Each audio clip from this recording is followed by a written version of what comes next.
Bienvenidos y bienvenidas a esta serie realizada por la dramaturga y directora Ruth Rubio sobre la autora británica Sarah Kane, fallecida en 1999 y que tan solo unos meses antes de su trágico suicidio impartió un curso de escritura en Sevilla. 9 jóvenes estudiantes asistieron a aquel curso que los marcó para siempre. En Drama o qué, colaboramos con este proyecto cediendo nuestra humilde plataforma para darle cabida a esta serie titulada Los 9 de la Kane.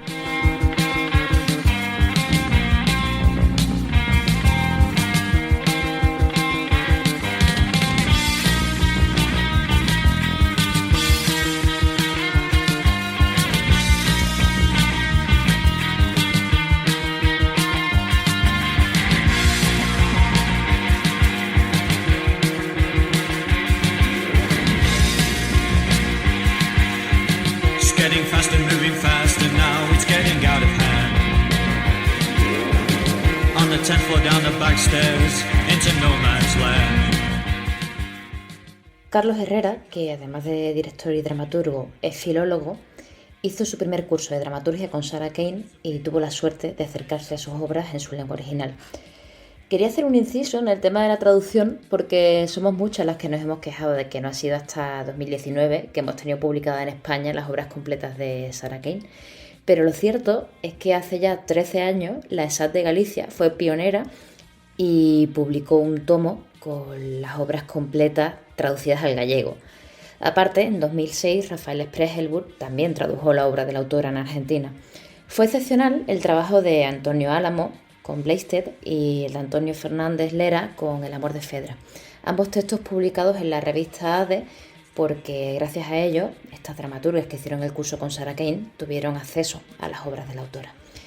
Con Carlos abordamos la diferencia entre vulnerabilidad y fragilidad, la autoficción cruda, como él la llama, y hablamos del legado que en él deja la autora, que no solo tiene que ver con lo meramente textual, sino que también tiene mucho que ver con la plástica escénica y el poder de la imagen.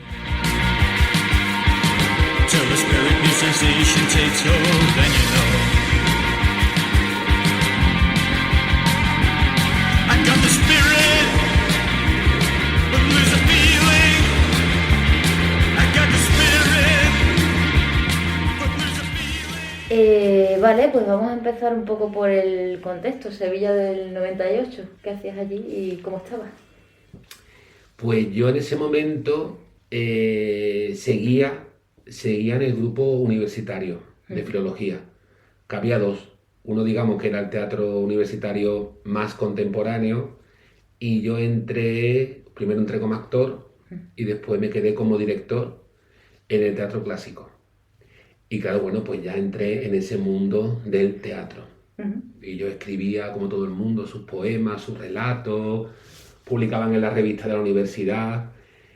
Y ya entré en ese mundo de lo que es el teatro propiamente dicho. Y claro, un concepto totalmente diferente. De teatro clásico español, doctores clásicos, para la redundancia. Y aunque terminé la carrera y empecé a trabajar de profe y tal, pero claro, seguía vinculado a ese grupo universitario, donde también se empezaron a montar obras mías.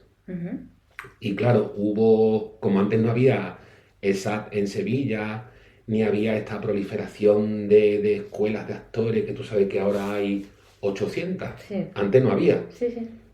Antes estaba el CAT, el Centro Andaluz de Teatro, y los grupos universitarios, que es verdad que era maravilloso. Porque habían festivales, nos conocíamos entre todos. José Troncoso estaba en el de Bellas Artes, entonces era, digamos, una cantera. Y me apunté a 2 cursos organizados por el CAT. El primero fue de Sarah Kane y otro fue de Antonio Onetti. Y claro, pues imagínate, yo que escribía mis cosas, digamos, actuales, pero claro, siempre bebiendo del teatro clásico. Claro. Hasta que conocí a Sarah Kane y su forma de trabajar y sus textos. Entonces date cuenta que antes no había internet como ahora, no había Instagram, no había imágenes, no había información. Entonces claro, todo lo que yo aprendí de ella era por ella misma y por sus textos. Entonces, claro, como yo terminé filología inglesa, pues tenía la gran suerte de poder estar más cerca de su idioma Claro, y de su forma tanto de sentir como de escribir.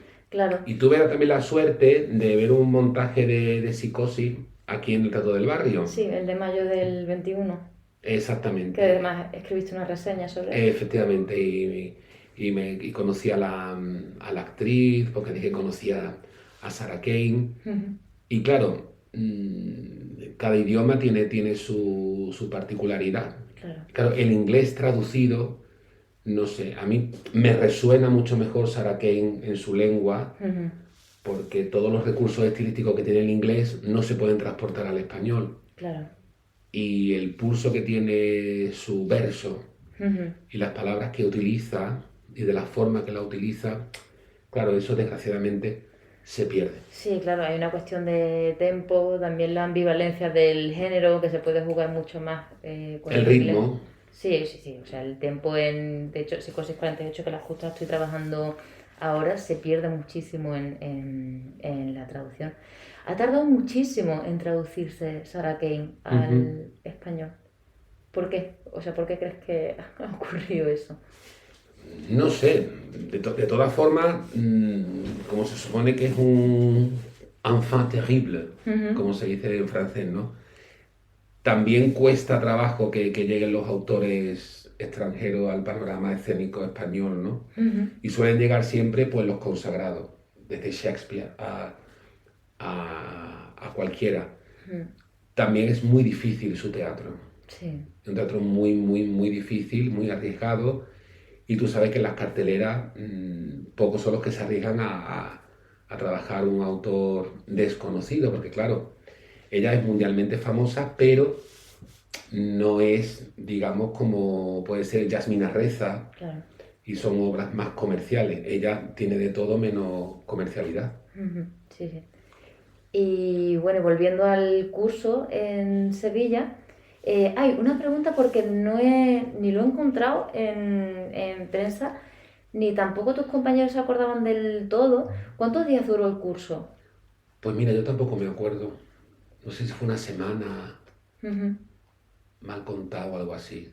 vale, vale, Para vale. mí fue intensísimo, Sí, ¿no? intensísimo. O sea, era como, claro, y yo tampoco me las voy a dar de nada. Yo no sé mis compañeros si conocían a esta chica. La mayoría de ellos no sabían, por Yo no no sabía decirte quién todos, nadie era. sabía quién era antes de absolutamente nadie, ¿eh? Exacto. Ninguno de vosotros. Pues yo tampoco. Ujú, Ya te digo, hoy en día tú pones Sarah Kane, ¡pap! Y claro, salta, pero antes ¿dónde lo buscabas? Es no, imposible, era claro. imposible saberlo. Pero es verdad que yo no recuerdo eso, que eran unos cuantos días, no sé si fue de lunes a viernes. Ujú, Me pareció mucho, sí. bueno, pero mucho. Sí, sí. ¿Y qué recuerdas de los ejercicios? Y preguntarte también junto con esto, no solo qué recuerdas de aquellos ejercicios, sino cuáles de aquellos ejercicios o cuáles de las cosas que descubriste en aquel taller siguen a día de hoy contigo y con tu escritura. De lo que pervive en mí, de su Sí, forma de trabajar. sí, exacto, de lo que salió de aquel taller. Ella no decía cómo teníamos que trabajar. Ujú. Ella hablaba muy poco. También tenía a la traductora de alguna forma. Sí, a Mary Pitt. Ajá. Y era un personaje muy enigmático, Ujú, muy, muy enigmático. Era como una esfinge, ¿no? ujú. Y aunque era joven como nosotros, pero no me parecía tan joven. ¿Me explico? Sí, absolutamente. Sí, sí, sí. Era un personaje totalmente eso. Creo que puede ser como una esfinge. Vamos, nunca la... Yo espero que nadie se moleste por la palabra esfinge, No, no, pero no, era en algo absoluto. como muy erático y no sé, nos quedábamos todos así. Yo por lo menos me quedaba como absorto mirándola. Ujú, Y me acuerdo que un ejercicio era que planteó una situación que se iba a estrellar un avión ujú, y y algo contó de un accidente que se encontraron en los respaldos de los asientos, que la gente había escrito sus últimos pensamientos en esos respaldos del asiento del avión antes de ujú, estrellarse. ujú. Todo esto un poco como terapia, pero bueno, estoy recordando así. Y también otro pero ese no me acuerdo, pero tengo la imagen de ella, pero no me acuerdo de lo que era. Eh, Algo así como pensar en el tiempo que se consume una cerilla. Tenéis que presentaros en el momento que tardaba en consumirse ¿Eso la era? cerilla, sí. Ah, pues yo no me acordaba. Lo de la cerilla sí me acuerdo. Sí. Pero, claro, evidentemente una persona muy inestable. Y claro, yo personalmente de donde venía, entrar, porque ahora sí, yo he hecho muchos más cursos de dramaturgia, sobre todo aquí en Madrid, y claro, ya está un poco, sabes de qué va, pero claro, eso fue el primero, y Ostras. con ella. Sí, sí, sí. Entonces, a mí por lo menos fue un antes y un después. Esto suena como a cliché de decir, conocí a Sarah Kane y fue un antes y un después. Es que realmente lo fue, realmente lo fue. Me atreví a escribir, sobre todo a dirigir y a montar en ese límite en el que ella se movía.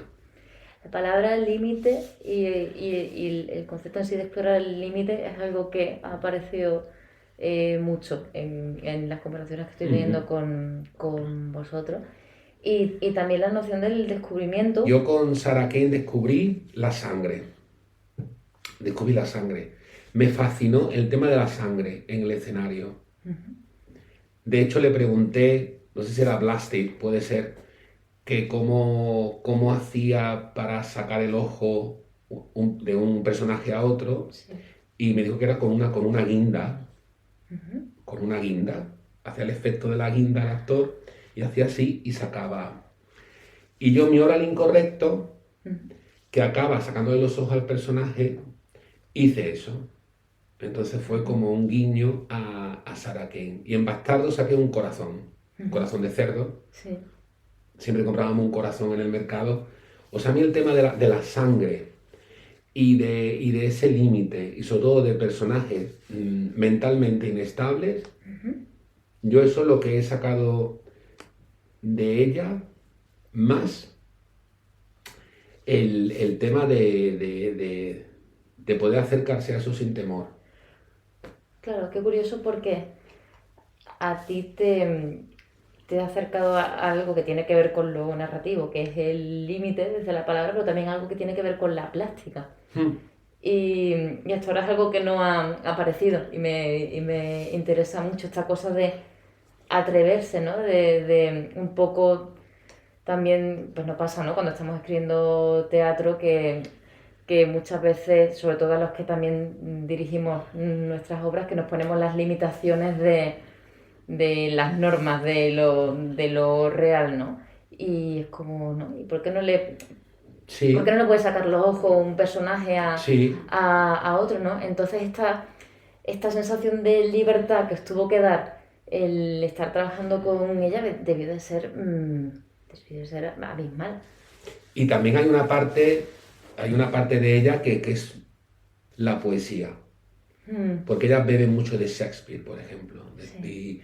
Y toda la bloody tragedy o revenge tragedy que se llama, ¿no? De toda esta parte que siguió a la parte a Shakespeare de comedias, de tragedias sangrientas. Sí. Entonces ella creo que bebe de esa poesía. Claro, pasa que los británicos, date cuenta que no son como los españoles. Allí el tema de Shakespeare lo tienen como muy mamado desde la guardería. Aquí los niños no hacen Lope de Vega, ni Calderón, pero ellos sí hacen el Sueño de Noche de Verano, Romeo y Julieta. Entonces, claro, yo percibo en su texto esa pulsión poética, como te he dicho antes al principio, de la sonoridad, y hay mucha belleza en esa crueldad. Sí. Y yo, por ejemplo, a mí eso me ha servido mucho. A pesar de la crueldad, que haya belleza en la palabra. Total. Y eso es, pues, Shakespeare. Absolutamente. Yo lo veo así. Total. Bueno, hablé un poco de Allende el mar. No sé si recuerdas la obra o no recordarla a lo mejor en su contenido, pero que supuso, porque fue la obra, ¿no?, que escribiste durante Sí, durante el el ejercicio taller. digamos, final o algo así fue. Pues, siento decirte que no me acuerdo. Yo sé que era un travesti. Un travesti, un transexual. perseguido. Eso es lo que yo creo recordar. Creo recordar. Y es verdad que era un monólogo, eso sí me acuerdo.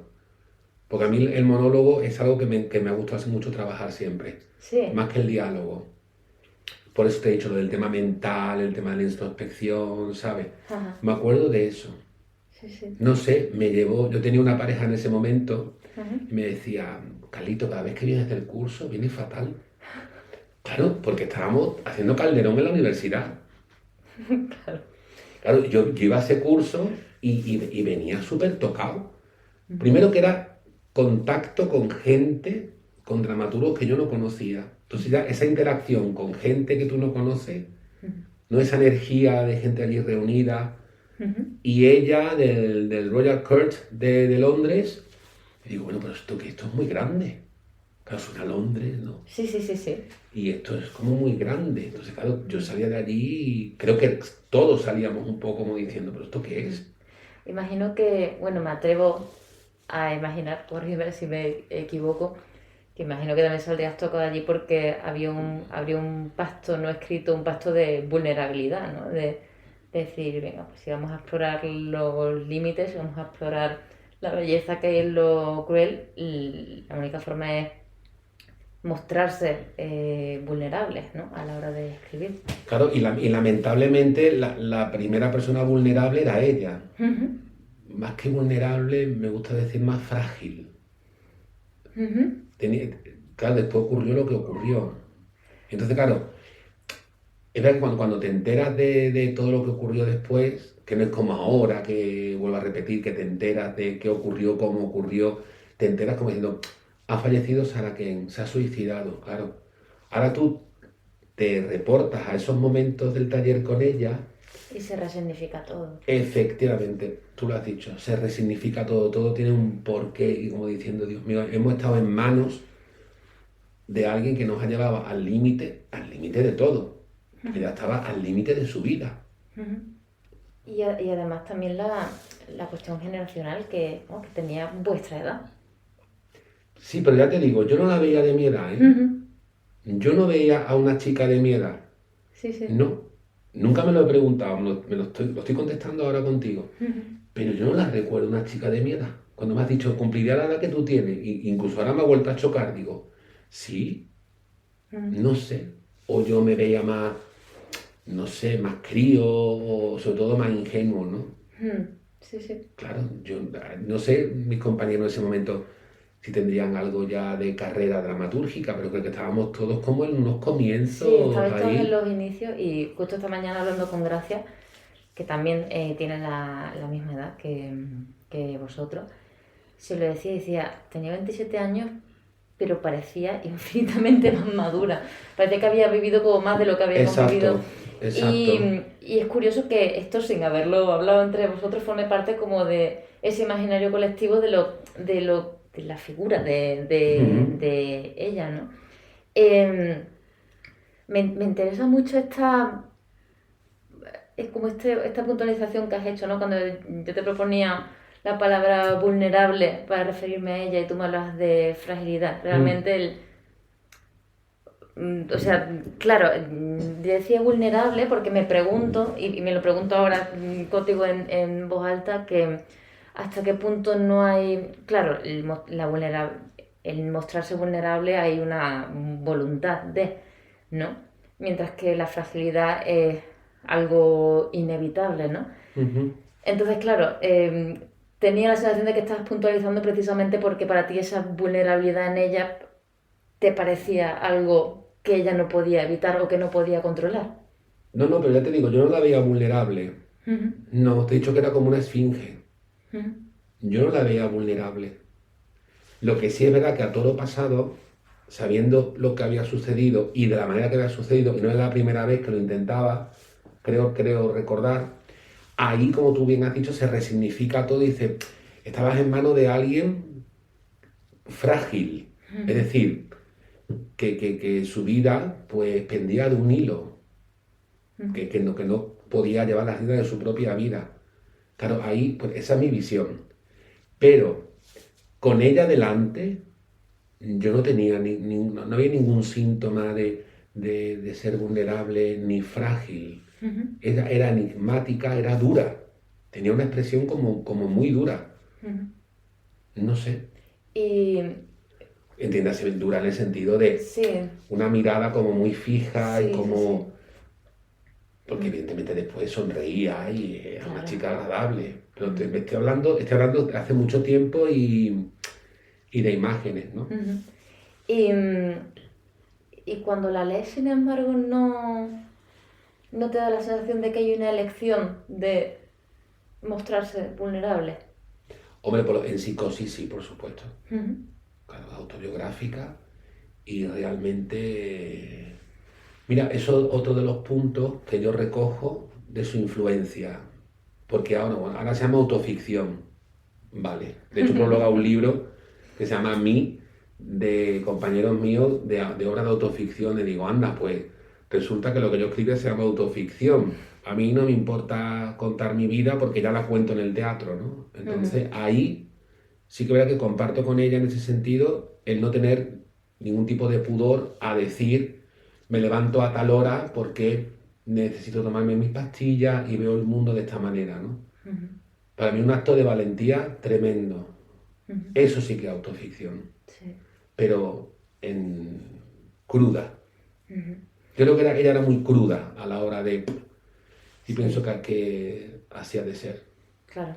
Y, y con respecto a lo formal, aunque bueno, separar forma de contenido es algo como muy ancestral, pero en cuanto a lo formal, ¿hay algo que se haya quedado contigo de su forma de trabajar? Pues por ejemplo, la polifonía, em, toda esta escritura fragmentaria también. Hombre, yo creo que la libertad.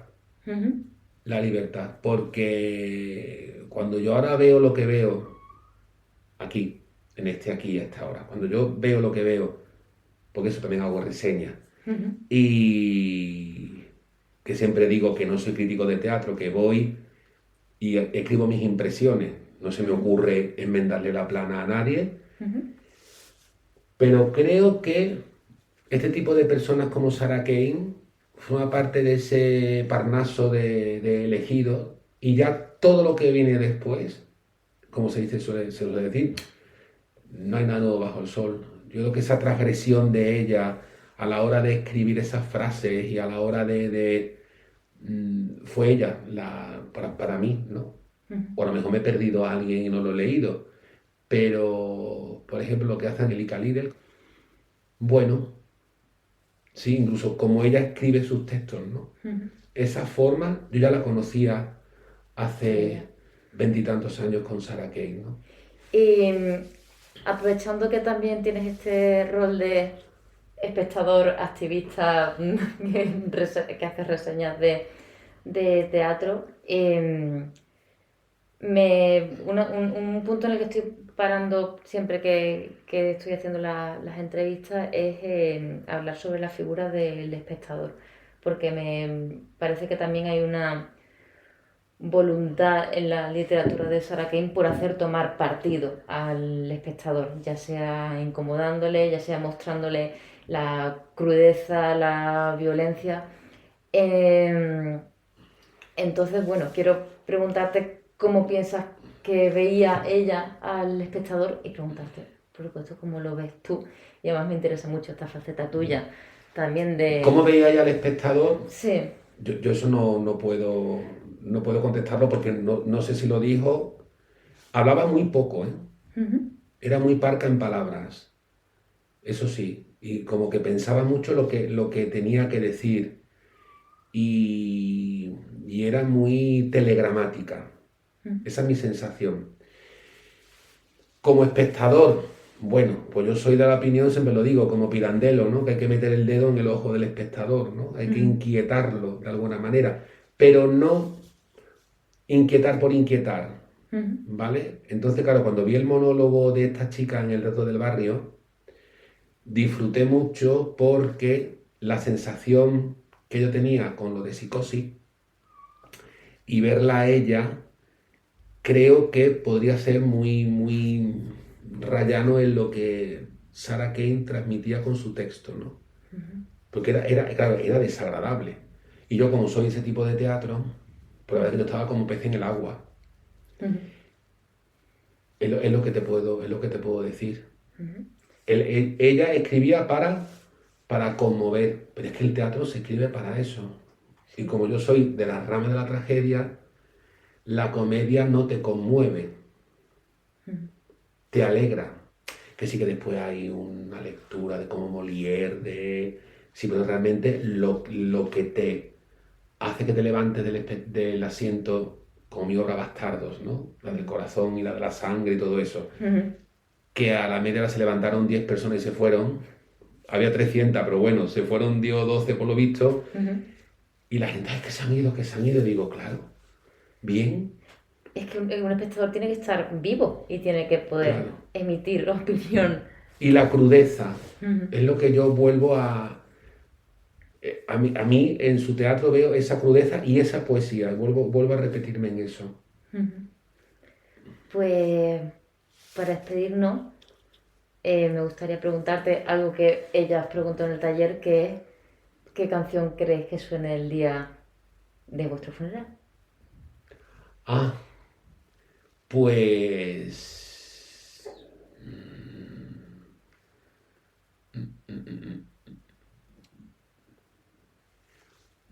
Es que a mí me gusta, como yo también canto en un coro, y he cantado 2 veces ya en Madrid el Mesías de Händel, que es más allá del Aleluya, tú sabes. Sí. Pues a mí hay una pieza del Mesías de Händel, Behind, ¿cómo se llama? Ahora mismo no me sé el título, que está en inglés antiguo, no lo recuerdo. Pues no sé, yo creo que cualquier pieza del Mesías de Händel, salvo el Aleluya. Sí, porque en un funeral.